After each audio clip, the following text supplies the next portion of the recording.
자, 예수께서 그 습관을 따라 이 감난산에 가셨다. 그렇게 있는데, 이 감난산에 가는 것이 습관이라는 뜻이 아닙니다.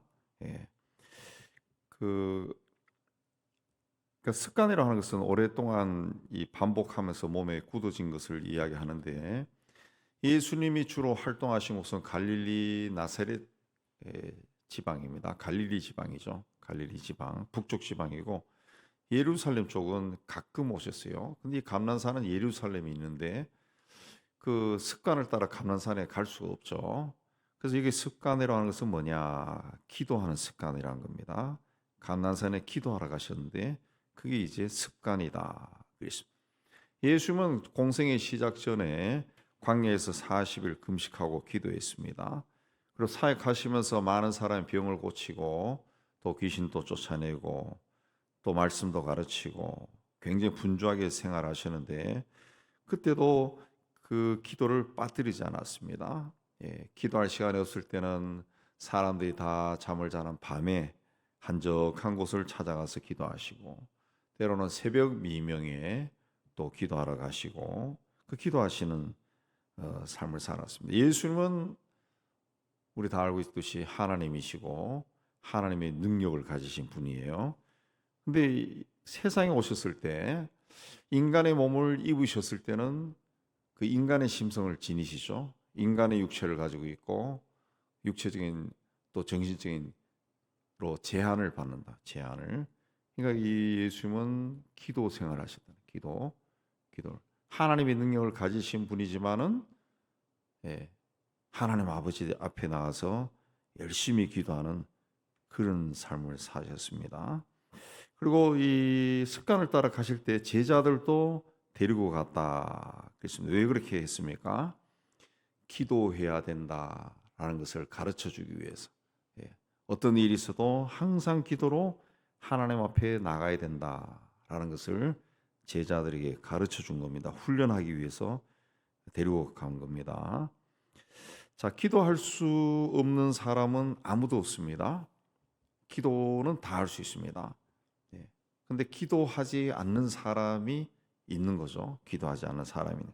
예. 기도가 얼마나 소중한 것인지 중요한 것인지 깨닫지 못하기 때문에 기도하지 않는 겁니다. 대부분의 사람들이 기도를 언제 하느냐? 자기의 삶에 어떤 위기를 만났을 때, 경제적인 위기, 가정의 위기, 육신의 병, 위기를 만났을 때 기도하러 갑니다. 기도하지 않던 사람도 기도하러 가죠. 기도하죠. 그러나 그것은 올바른 기도 생활이 아니고 기도는 습관이 돼야 돼요. 습관을 따라 감난산에 가서 기도하셨던 예수님처럼 일어났을 때 기도하고 누울 때 기도하고 이 일을 시작할 때 기도하고 마칠 때도 기도하고 기쁘고 즐거울 때도 기도하고 슬프고 괴로울 때도 기도하고 이 기도가 습관이 돼야 됩니다. 습관이라고 하는 것은 규칙적으로 반복할 때 가장 빠르게 습득이 됩니다. 반복해야죠. 자, 예수님은 이 기도하러 가셔서 그들을 떠나 돌 던질 만큼 가서 무릎을 꿇고 기도했다. 그렇습니다. 돌을 던질 정도. 여기서 던지면 한 저 뒤쪽까지 가겠죠. 그 정도 떨어서 기도했다. 그렇습니다. 근데 예수님이 겟세마네에서 기도하신 것은 공간복음에 마태, 마가, 누가에 다 기록이 되어 있는데 마태에 보면은 얼굴을 땅에 대고 엎드려 기도했다. 그리고 마가는 땅에 엎드려 기도했다. 오늘은 누가는 무릎을 꿇고 기도했다. 그랬습니다. 이걸 종합적으로 보면은 예수께서 겟세마네 동산에서 기도하실 때 무릎을 꿇고 얼굴을 땅에 대고 그렇게 기도하신 것으로 보입니다. 굉장히 간절한 자세로 기도한 거죠. 자, 그 기도할 때 40절에 제자들에게 유혹에 빠지지 않게 기도하라 그랬습니다. 그리고 기도하고 오신 후에 46절에는 제자들이 어찌하여 자느냐 시험에 들지 않게 일어나 기도하라. 40절과 46절의 유혹과 시험은 원어에 보면 같은 단어를 썼어요. 똑같은 건데 번역을 우리가 다르게 해놨습니다. 유혹이나 시험은 똑같은 겁니다. 예. 예수님도 그 살아계실 때 유혹을 많이 받았습니다. 시험을 많이 받았죠. 시험을 많이 받았습니다. 예. 항상 예수님을 무너뜨리려고 하는 종교 지도자들의 그런 음모가 있었고, 협박도 있었고, 또 배신도 있고, 굉장히 많은 사람들이 따라오다가 안 따라오고, 뭐 이런 것들이 굉장히 많았는데, 그걸 다 극복하신 것이 이제 기도입니다. 기도. 예. 기도해야 그 시험이나 유혹이 왔을 때 극복할 수가 있죠. 극복할 수 있어요. 우리가 하나님께 가까이 가고 그 하나님과 동행하고 하나님의 뜻을 펴는 그런 삶을 살기를 원할 때 그걸 방해할 수 있는 것이 이제 시험이에요. 유혹입니다. 그러니까 기도해야 그런 것을 이길 수가 있는 거죠. 예수님은 사람의 몸을 입고 오셨어요. 사람으로 사셨어요. 사람으로 죽을 때 고통 중에 죽으셨죠. 죽었어요. 사람으로 계신다. 그렇기 때문에 사람으로서 가질 수 있는 마음을 가지고 있는 거예요. 하나님이시지만. 그래서 마귀가 공생애 때 마귀가 예수님을 세 가지로 시험하죠. 그것이 다 그 세상 영광을 취하는 거죠. 세상 영광. 예수님 또 수많은 사람들이 따라다니고 하니까 세상 영광에 대한 마음이 유혹으로 다가올 수도 있겠죠. 그걸 물리치는 겁니다. 그리고 그 십자가의 길을 가기 싫어하는 마음도 있죠. 그래서 겟세마네에서 그런 기도를 하잖아요. 이 잔을 피하게 해달라고. 그 인간이기 때문에 사람의 육신을 입고 있기 때문에 그런 걸 이제 기도를 통해서 이제 극복하는 거죠. 이겨 나가는 겁니다. 자, 예수께서 44절에 힘쓰고 있어도 간절히 기도하시니 땀이 땅에 떨어지는 핏방울처럼 되었다. 그랬습니다. 땀이 땅에 떨어진 핏방울처럼 되었다. 그렇게 간절히 기도했다는 거죠. 땀이 땅에 떨어지는 핏방울처럼 얼마나 힘을 다해 기도했는가. 그 기도라고 하는 것은 이제 겟세마네 동산에서 기도하신 이제 십자가를 져야 되죠. 기도는 뭐냐? 기도는 그 하나님을 설득하는 것이 아닙니다. 그래서 내가 어떤 간절한 간절히 원하는 것이 있으면은 5분 기도하면 안 될 것 같아. 그래서 한 1시간 기도하고 이건 금식해서 해야 될 것 같아. 그렇게 해서 하나님께 이쁘게 보이고 하나님을 설득하고 하나님을 감동시키고 이게 기도가 아니라 기도는 자기를 꺾는 거죠. 자기를 설득하는 거예요. 예. 자신의 뜻과 계획과 생각과 이걸 욕심을 꺾는 겁니다. 꺾는 거예요. 그래서 시험에 유혹에 넘어질 때는 무너질 때는 결국은 자기를 이기지 못한 거죠. 예. 자기를 이기지 못한. 예. 그러니까 남이 나를 공격해서 무너지는 것이 아니라 내가 나를 이기지 못해서 무너지는 거죠. 그래서 얼마 전에도 말씀드렸지만 성경에서 승리라고 하는 것은 남과 경쟁해서 그를 물리치고 승리하는 것이 아니라 자기를 이기는 것이 승리예요. 자기를 이기는 거. 예. 이기기를 원하는 자마다 절제하나니 그랬죠. 자기를 이기는 겁니다. 자기를. 자, 예수께서 그렇게 기도하실 때 제자들은 뭘 하고 있었습니까? 45대로 보면은 가보니까 제자들이 슬픔으로 인하여 잠들었다. 슬픔으로 잠들었다. 마테오 마가복음에는 제자들이 피곤해서 잠이 들었다. 근데 누가는 슬픔으로 인해 잠이 들었다. 제자들이 주님을 따라 겟세마네 동산에 갔는데 그 3년 동안에 예수님과 함께 있으면서 예수님이 그렇게 산에 가면은 뭘 하신지 제자들이 몰랐을 리가 없습니다. 또 돌을 던질 만큼 떨어져 있었으니까 예수님이 기도하는 소리도 다 들었을 거예요. 기도하는 모습도 봤을 겁니다. 마태복음에 보면은 베드로와 요한과 야고보를 데리고 가면서 예수께서 고민하고 슬퍼하셨다 그랬어요. 그들에게 내 마음이 심히 고민하여 죽게 되었으니 너희는 여기 머물러 깨어 있어라 그랬습니다. 예수님부터 이런 말을 들은 제자들도 굉장히 마음이 무거웠겠죠. 아니 무엇 때문에 저렇게 고민해서 죽을 정도가 되었을까? 이 제자들도 걱정했을 거예요. 그리고 돌 하나 던질 만큼 떨어진 그 가까운 장소에서 예수님이 무릎 꿇고 얼굴을 땅에 대고 그렇게 기도하는 모습을 본 거죠. 본 거죠. 예. 땀이 핏방울처럼 떨어졌다. 땀이 핏방울처럼 떨어졌다. 이건 굉장히 오래 기도하셨다는 그런 뜻이고 그 기도를 굉장히 열심히 했다는 거죠. 굉장히 열심히 했다. 굉장히 열심히. 예. 기도하면서 땀이 날 정도면은 굉장히 열심히 기도한 겁니다. 굉장히 열심히. 그걸 이제 제자들이 옆에서 본 거죠. 보고 제자들도 슬픈 거죠. 슬퍼한 거죠. 마음이 우울하고 우리 제자들도 같이 기도했을 겁니다. 근데 같이 기도하다가 이제 지쳐서 제자들은 잠이 든 거죠. 잠이 든 거예요. 마태 마가는 피곤해서 잠들었다. 그 슬픔으로 제자들도 기도하다가 지쳐서 잔 거. 그러니까 기도를 예수님이 굉장히 오래 하신 거죠. 굉장히 오래 하신. 자, 우리도 고통스럽고 슬프고 괴로운 일이 있으면 기도합니다. 기도합니다. 근데 제자들도 기도했는데 지쳐서 잠이 들었다. 근데 기도가 끝난 후에 예수님은 더 이상 그 고통을 간직하고 있지 않았습니다. 간직하고 있지 않았어요. 그걸 벗어버렸습니다. 주님이 가지고 있었던 슬픔과 고통이 십자가를 지는 건데 기도를 통해서 그 십자가를 짊어질 그 믿음, 확신을 가지게 된 거죠. 그러나 제자들은 기도하고 나서도 기도하기 전이나 별로 다를 게 없었죠.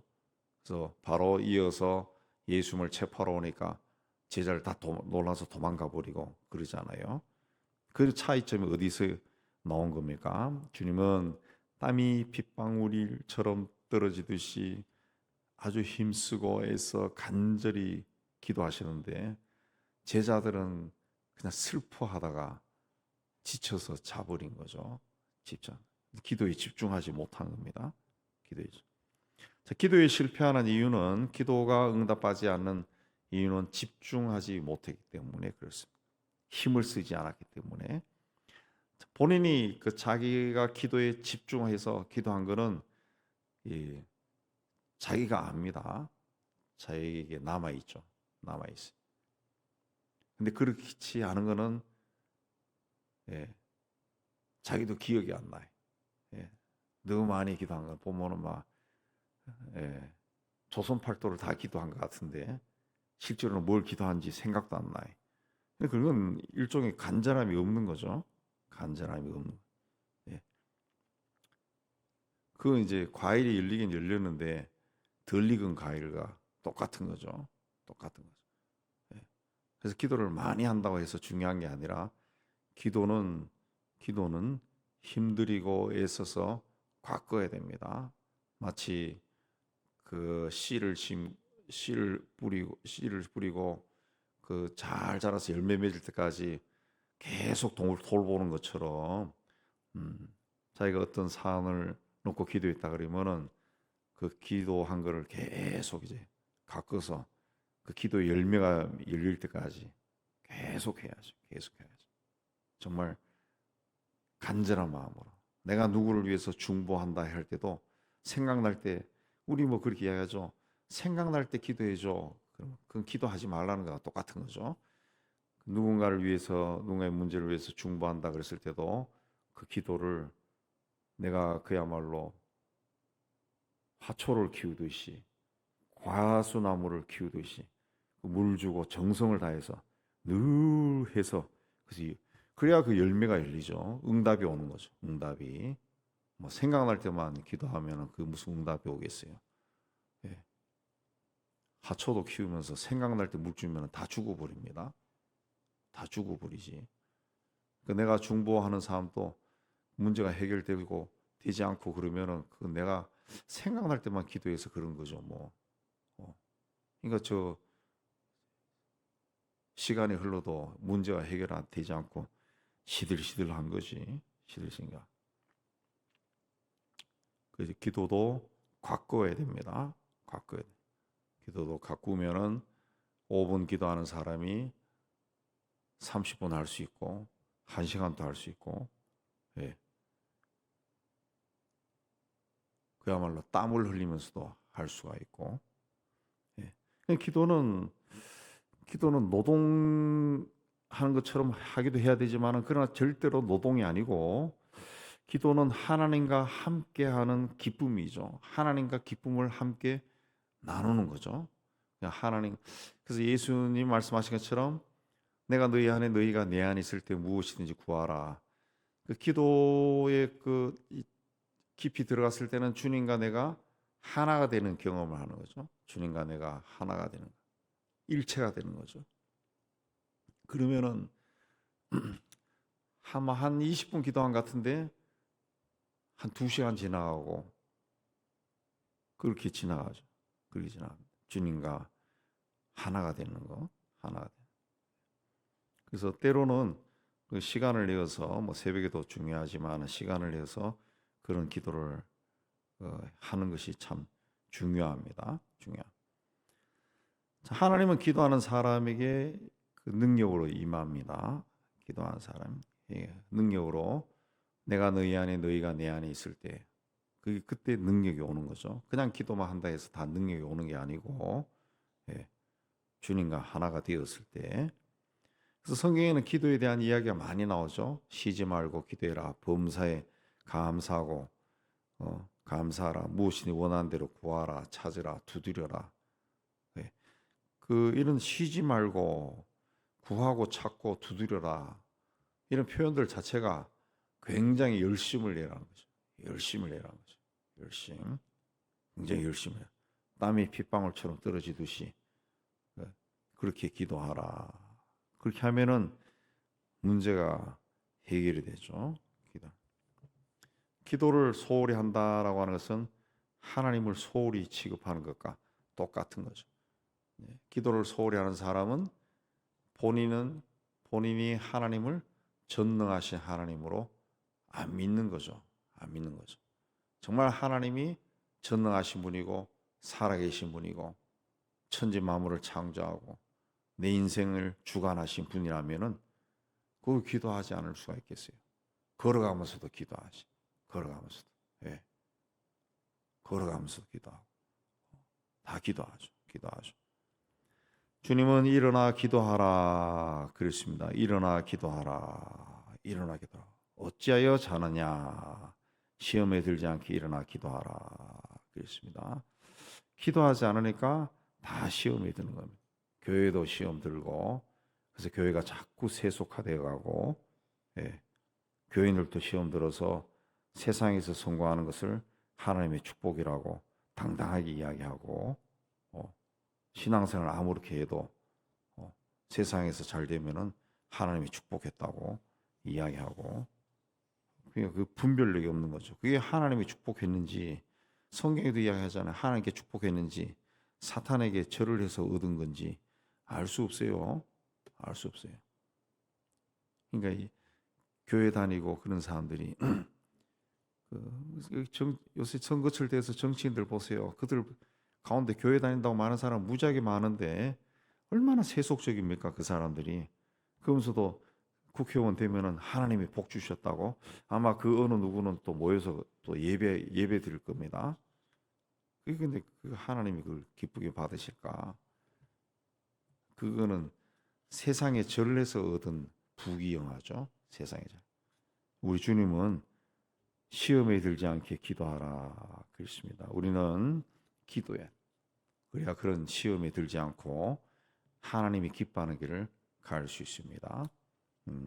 여러분들은 이 고난 주간에 이 주께서 겟세마네 동산에서 제자들이 하신 말씀을 마음에 깊이 담고 사는 동안 자지 말고 시험에 들지 않게 일어나 기도하시기를 주의 이름으로 축복합니다.